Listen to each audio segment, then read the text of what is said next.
Good morning, good afternoon, good evening, wherever you are, whatever you're doing. I hope you're doing good.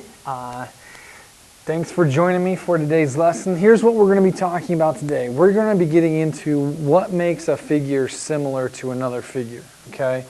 And so there are really two characteristics that we're going to be focusing in on, and everything in the lesson is going to revolve around those two characteristics. And so before we get going here, when you talk about similar polygons, when you think about similar figures, you know, when I was a kid, oftentimes I would get models. I don't think models are as popular these days than what they used to be, and I'd put them together. Now, I'll tell you this, my model never looked like the model was on the box. I thought it would in the end, and usually it was just a muck. It wasn't nearly as nice or as sharp. Part of that's because I guess I'm not as particular as I should be, but part of it is you just have to have really special, precise instruments to make it look really nice. But anyways, I like putting together models. I wasn't the best at it. But what made that model look like the real thing is based in the characteristics that we're going to look at today. Okay? And if it doesn't hold true, if the characteristics that we're going to look at today wouldn't hold true, then that model wouldn't look like the model that would be in real life. Okay? Another thing to think about, and is more applicable to what you guys do these days, is you might copy and paste a picture into another document or into a PowerPoint, and you may stretch that picture. Now, you know what it would look like distorted. For example, I think I can do it right here. If I was to go and distort my picture, you know, I'm going to pull on it sideways, okay, maybe vertically, and that'll distort my picture, and it won't look anything like what it was supposed to originally. Now, if I go from the angled side over here, it stretches both horizontally and vertically. And it might stretch it or it might compress it depending on what I want to do. And so that would be a way of making an image similar to the original. Now, what do those images have to have in common if they're going to be similar to the original? Can I click off that? No? I'll go over here. What has to happen are these two concepts. The first is that the corresponding angles have to be congruent. So I'm going to put down here congruent, corresponding angles.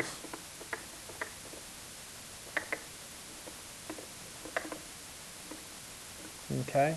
And so if you think about it, if the angles aren't congruent to each other, and we're going to look at this on the back side, there's no way that the structure is going to look similar to the original. So the angles have to be congruent. The corresponding angles have to be congruent.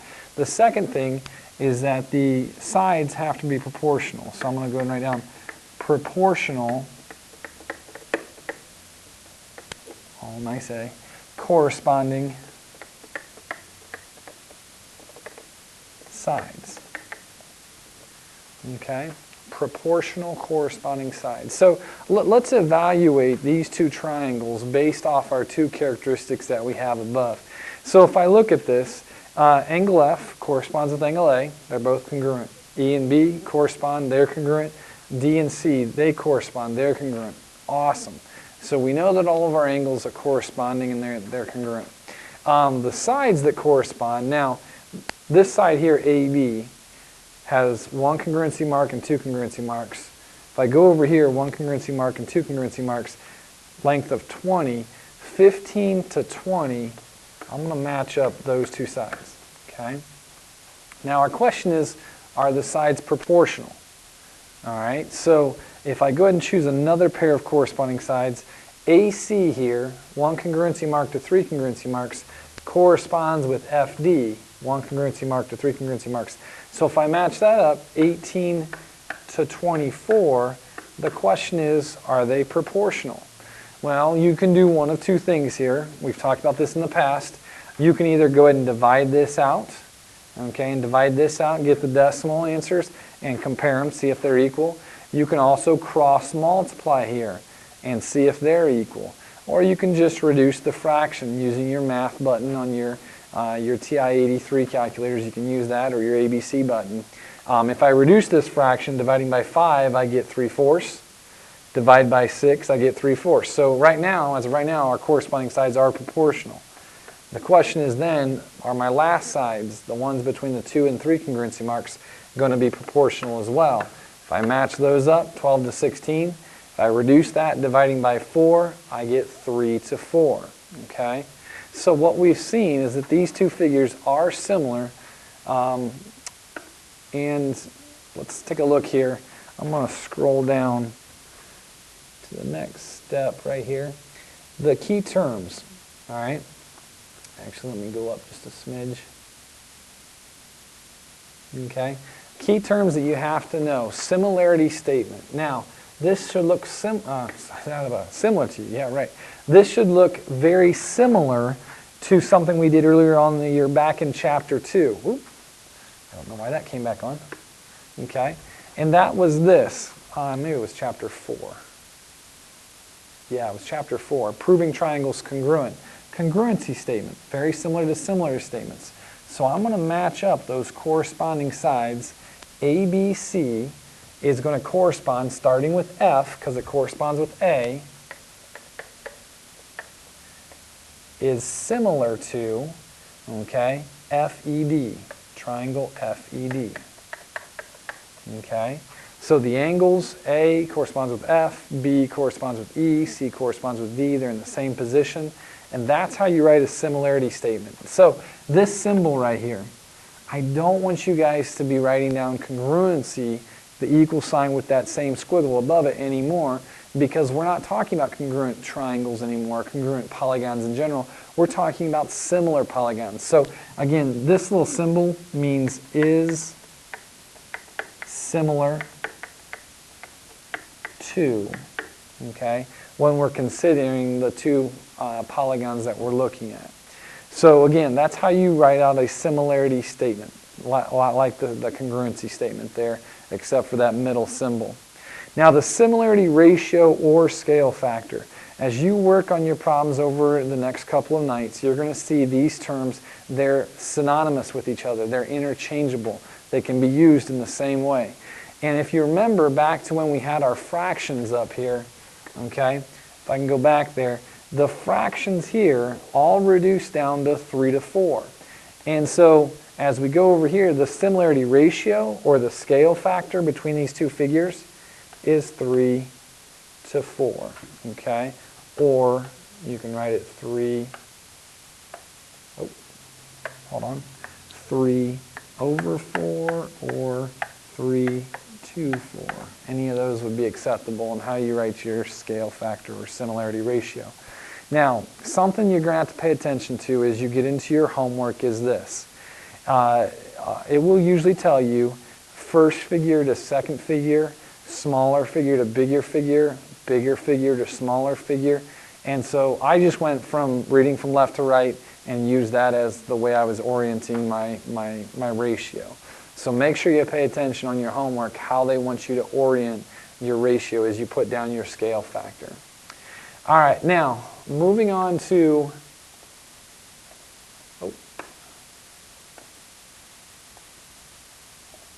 the next part. You probably remember this from when we were doing congruency statements. Well, this is with similarity statements. And I'm really going to encourage you to pause and to go ahead and answer those 6 examples there. I don't think you need me to lead you through it. But then when you're done, you can actually fast forward to where it's done and see if you can figure it out. Now, I'm going to, as you pause right here, I'm going to continue on and I'm going to go ahead and answer these 6 problems in how I would think through the process. And if you get one of them wrong, you can go back to that point and try to understand what I'm going through. So again, I'd hit the pause button and see if you can answer those 6 problems there. Moving on, angle M for number 1 is in the second position. If I go up here, second position is I, so I'm going to go and put down angle I right there. And they're in the same corresponding position. If the statement is set up correctly, the same angles should be in the same position. So angle K here corresponds with O over here, and angle N here corresponds with J there. Okay, so again, it's the angles that are in the same position. Now, as far as these proportions are considered, these are the side lengths. okay? And if we set up our similarity statement accurately, then we should be able to set up proportions based off the similarity statements. So if you look here at this one, I'm going to go ahead and show that ij is to mn. If I look up ij middle 2 right there, mn middle 2 right there, okay, as hk, the outer 2 here would be to the outer 2 here. So LO is what you should have for number 4, okay? Again, they're in the same exact position. That's all I'm doing here as I look at my similarity statement. All right. Looking at the next one, MN, middle 2, is to IJ, middle 2, just like the last one, as what is to JK. Now, JK would be the last 2. So I'm going to go with NO for the last 2 for number 5. Okay. And the last one. All right, we have, I'm going to start with the fraction on the right-hand side. HI is to LM, okay, first, second, as HK is to LO. So again, LO for number 6. Now I'm telling you folks, this is rocket science. Totally joking. This is not hard stuff here. So I really hope that you're catching on to that. If not, let me know and we can talk through it. Now, while I get ready to go to the back side, you can flip over to the back side. Tell you a quick story that my family actually introduced me to this concept when I was 16. They got me a brand new truck. Okay, it was for my 16th birthday, and I was going to get a brand new truck. Unfortunately, the truck was about 3, maybe 2 inches long. It was a Matchbox car. And on the Matchbox car, it had a similarity ratio. In fact, I've got a couple of them in the back of the room I can show you. One is like 1/32 and one is like 1/64, the actual size, which means all of those dimensions that we talked about, the radius of the wheel, the length of the car, the angles that are formed, you know, all the angles have to be the same. And then as far as, like I said, the radius of the wheel, the length of the car, they're proportional to the actual car size. So I was highly disappointed after receiving my birthday gift as a 16-year-old. Hopefully you get a better one than I did. My parents are so funny. All right. This next section is actually more important than the previous one because this is where we really want to go. We want to classify and determine if these polygons are similar or not. So as you look at number 7, I hope that you can see that the angles are all congruent. Okay, the corresponding angles are congruent, so we can check that one off our list. If I look at the side lengths, you can either say 5 to 10 or 10 to 5. I'm going to read from left to right, so I'm going to say 10 is to 5. Is that the same as 14 is to 7? And is that the same as 12 is to 6? And if you reduce all those ratios down, they become 2 to 1. And so I'm going to go ahead and say that these triangles are similar. Yes, they are. And their similarity statement would be triangle ABC is similar to triangle XYZ. Okay, with a similarity ratio or scale factor of 2 to 1. Okay, and that's really what I want you to do on the next 5 problems. Now I'm going to tell you this. There are some of these that are much more difficult than that one there. Some that are much more easy. You can look at it and say, hey, they are not going to be similar, but I want you to tell me why. Is it going to be because the angles, corresponding angles aren't congruent? Or is it because the corresponding sides aren't proportional? It's got to be one of those two things. So if you, again, like the last side, want to push pause and begin working down through these next 5 problems, you can probably do them faster than I can explain, and then you can go back and take a look and see if you did them correctly. In the meantime, I'm going to continue on. If you look at number 8, this is probably one of the more tricky ones from the next 5 that we're going to look at. And what I want you to see is that in each of these triangles, we have isosceles triangles. Now, how do I know what the measure of those two are and what the measure of those two are to see if they're congruent to each other? Well, the other day when we were talking about probability, I said make up a measurement arbitrarily because it'll work its way out of the problem. Same things here. I'll just go ahead and say that angle's 30. If that angle's 30, we know that these two together make 150.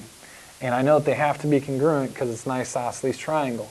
So this would be 75, and this would be 75. If I do that same thought process over here to this triangle, taking 30 from 180, dividing by 2 because it's isosceles, we get two angles both of 75 degrees.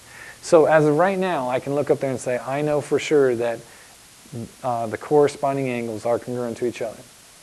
Now if I look at the sides, I think it's easy to match up the sides in this one. 5 is to 3 as 20 over 3 is to 4. Now that's a little bit more difficult because we've got that fraction 20 over 3.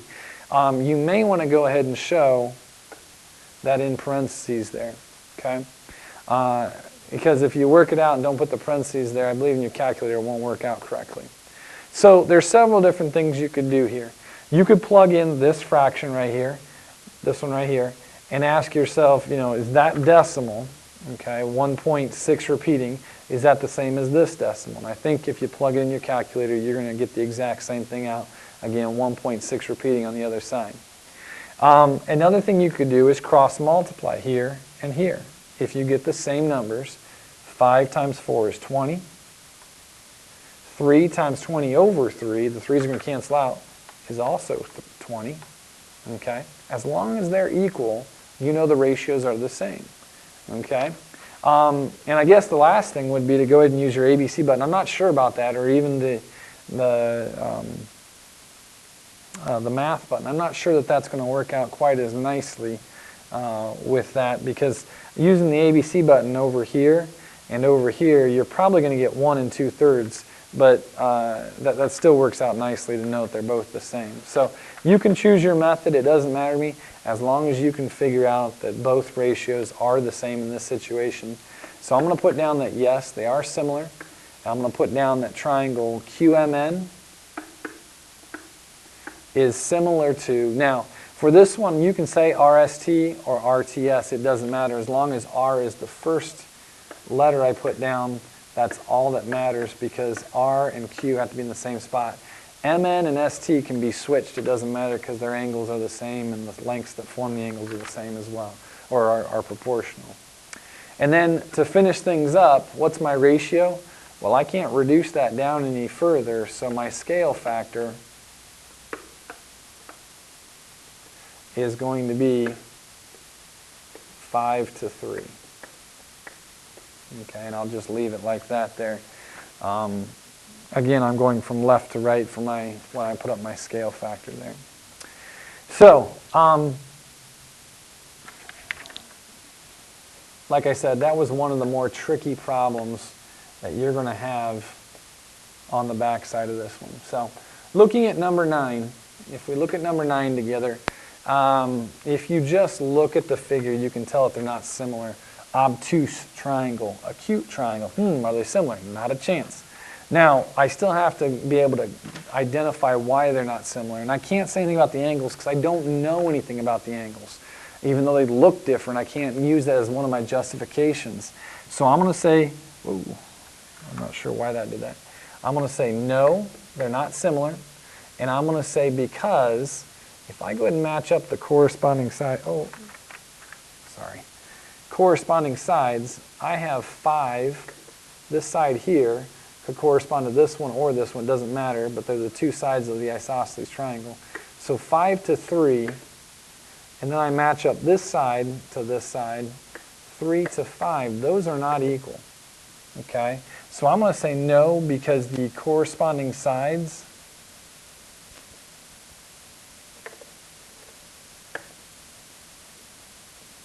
are not proportional. They have to be in the same ratio to each other, otherwise none of this counts. Okay? Number 10, as we look at those two figures, the quadrilaterals, notice that the square versus the rhombus not going to be similar to each other. They don't even look similar. I'm not going to use the side lengths as a justification because those are all proportional, the ratio of 1 to 1. but I am going to look at their angles, and their angles aren't the same. So I'm going to say no, because and I'm not going to, well, I should write this down. Corresponding angles are not congruent. They have to be congruent in order to be similar to each other. Okay? So, again, compared to the second one we did in this section, those two hopefully were pretty simple for you. Looking at number 11, the difference from the others in number 11 is that we're not given all three side lengths or all three angles. But let's look at the angles first. If these two angles from this triangle are congruent to these two angles from this triangle, remember earlier this year that we said the third angles have to be congruent. So you can go ahead and mark those down in your paper there, that those two angles are going to be the same measure. So I can say yes, the corresponding angles are congruent. From there, I don't know this side length right here. So the only way to look at this triangle and figure out this side length as of right now is to go and do my Pythagorean theorem. So if I set that up,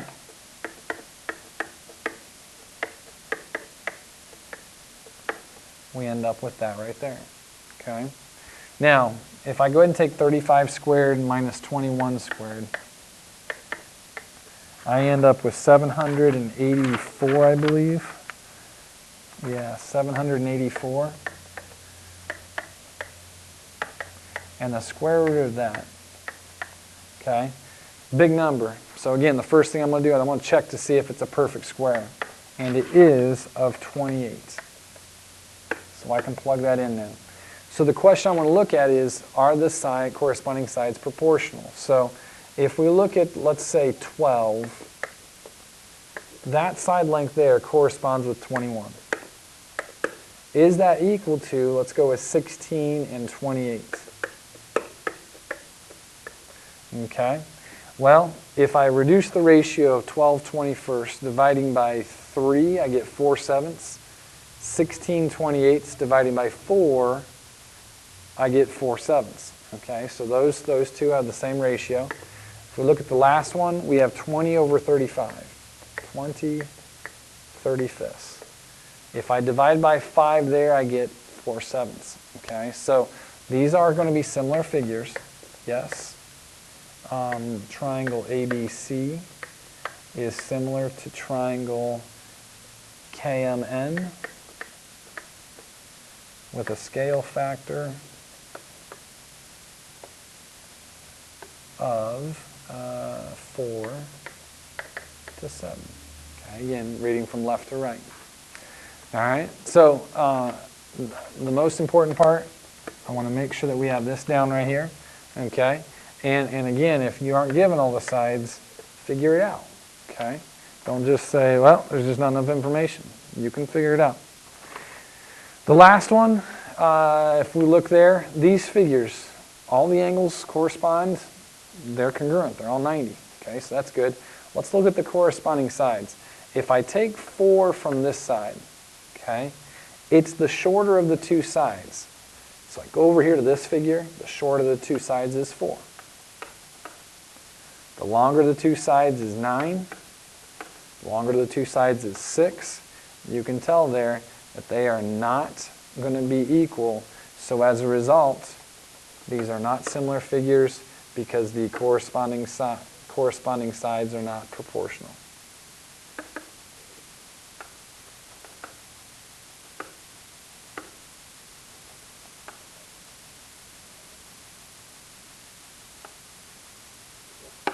Okay, sloppy. Anyways, so I hope that made sense to you. Obviously, as you're working through these, if you have questions, let me know. I do want to see your notes to make sure that you've done this correctly. And so there is a homework assignment. It's on my webpage. So go ahead and get started on that. If you have any questions, let me know. Thanks, and have a great day.